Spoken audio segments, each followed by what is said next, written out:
In today's video, I'm going to teach you how to rename Vercel project. Renaming a project in Vercel is quick and it's safe for your deployments when done correctly.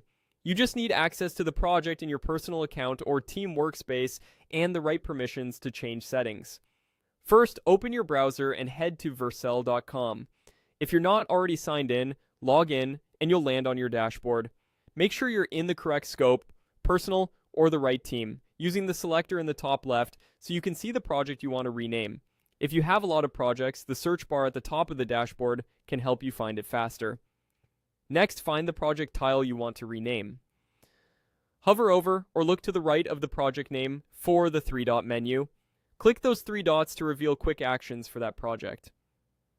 If you prefer, you can also open the project first and you'll find access to settings from there. But the three-dot menu is the most direct route. From that menu, choose Settings. This opens the project settings page, typically landing on the General tab where naming and basic details live. If you don't see the settings option, you might not have sufficient permissions, so check with your team admin or switch to the correct team.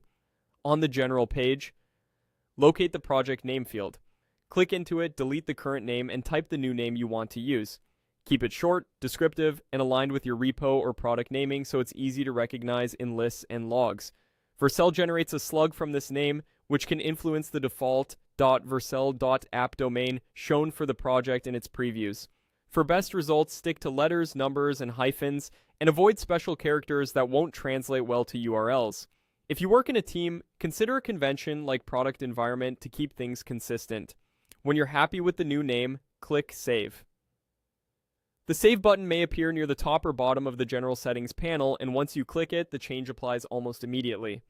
Your existing deployments, environment variables, and Git connections remain intact. You're only changing the project's label and slug. If your project relies on the default .vercel.app domain, note that it may update to match the new name, so review any bookmarks, documentation, or internal links that pointed to the old domain. Custom domains you've added are unaffected by a rename. If you don't see the change right away, refresh the dashboard to clear any caching. And that's it. You went to vercel.com, opened the project menu, jumped into settings, changed the project name, and saved your changes. Thanks for watching, and happy building.